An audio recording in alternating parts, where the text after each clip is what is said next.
What's up, guys? Chris Wild here from 4133. And you know, this game, the Eagles versus the Minnesota Vikings, was an absolute disgrace. But not surprising at all, because you know what? Throughout the week, I had wondered myself, I had said it in my last video, how are these Eagles cornerbacks going to match up against Stephon Diggs and Adam Thielen? Diggs is one of the fastest wide receivers in the league. Thielen is a #1 receiver, a stud receiver. And then you got Dalvin Cook in the backfield. That's one of the best running backs today.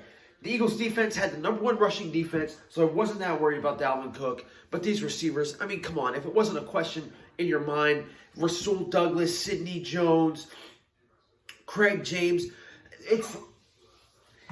it's unreal to think that these guys stood a chance against those wide receivers. Sidney Jones is a bust, an absolute bust. I've been saying it since last year. He looks absolutely lost. Even on the Sendejo interception, he looked lost. Couldn't track the ball. This guy does not look like he needs to be on an NFL team. Maybe go to the XFL, find a team there. But I am ready. And it's got to the point where I think Craig James, a practice player, a player that the Minnesota Vikings kicked off the squad, got rid of him. And the Eagles have the practice squad. Craig James replaced Sidney Jones.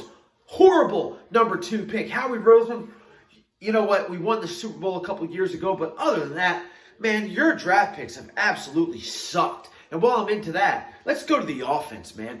Carson Wentz, #11, did everything that he could do to help this team to win. The offensive line played like shit for most of the game. Jason Peters, once again, goes out of the lineup. Andre Dillard has to come in. The run game, they went to it a lot. It wasn't working. And then these wide receivers and tight ends, man. Goddard, Ertz, Jeffrey even, who had a good game today. All just dropping passes, man. Crucial moments, 3rd downs, 4th downs, dropping passes in their hands, going right through it, dropping them completely.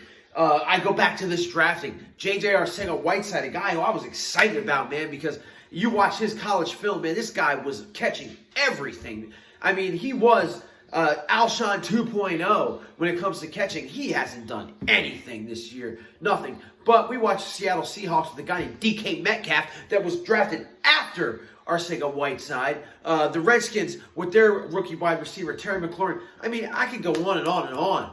And J.J. Arcega-Whiteside has done nothing to help this team in a time where you need a wide receiver to step up because Deshaun Jackson, once again, out for the 4th game. We've seen Deshaun one game. Now, I love Deshaun Jackson, man. One of my favorite Eagles of all time. But you got to be kidding me, man. You play the first game against Washington. You get hurt somehow in the warm-ups against Atlanta. You don't play against Atlanta. And now all these games go by. The Eagles need some kind of deep threat. Nelson Aguilar is not it.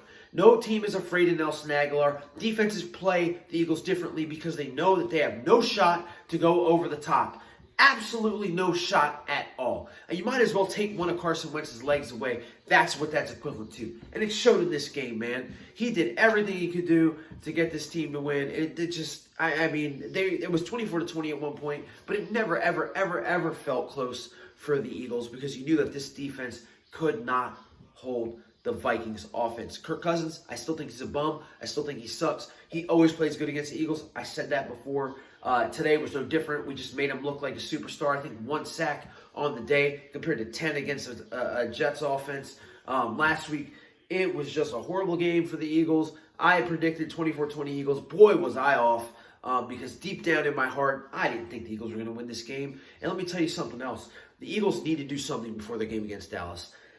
You cannot go, and do I blame? Some of these guys I don't blame. Craig James. How can you blame Craig James for losing to Stephon Diggs? Craig James is a practice squad player. You cannot, you can't blame this guy because he shouldn't be on the field to begin with.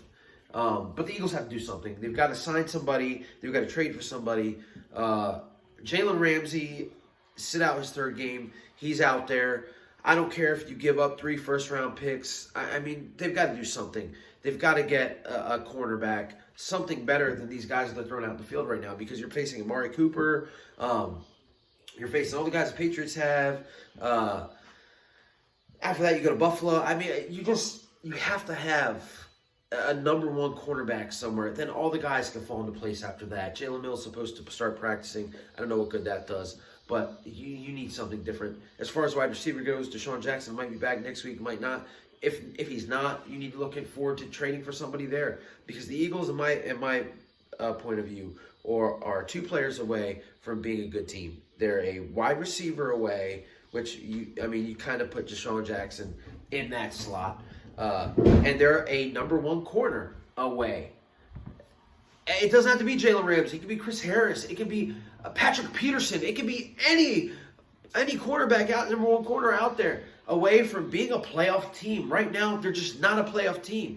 We beat Green Bay, who's a good team, and we beat the Jets, who are a bad team, but you cannot consistently beat good teams with the defense that we have now. You can't, and you better pray that Nigel Bradham's okay, because he's our best linebacker, and without him in that linebacking crew, you're just beat on that. So hopefully something happens this week, because if you go into Dallas with the defense that you have right now, that's going to be a guaranteed L. I'm telling you right now. So anyway, I'll let you guys go. The score, I don't know what, 38-20 Minnesota, unless they scored again while I was in here making this video. But yeah, the Eagles, not surprised. It's really not surprising when you think about these DBs. I mean, practice squad players starting against 2 of the top wide receivers in the game and a top running back. You're not going to win. You're not going to win. Not going to win. I don't care if you have the Eagles' 1992 defensive line out there. I don't care if Reggie White in his prime is out there. Seth Joyner at linebacker. You're not going to win with these DBs. So the Eagles need to figure out something else, or I'm going to have rage videos like this for every single loss every week. You have to do something now, this week, before you go into Dallas and get embarrassed on Sunday night. End of this video. Go Birds. Do something. I'm done.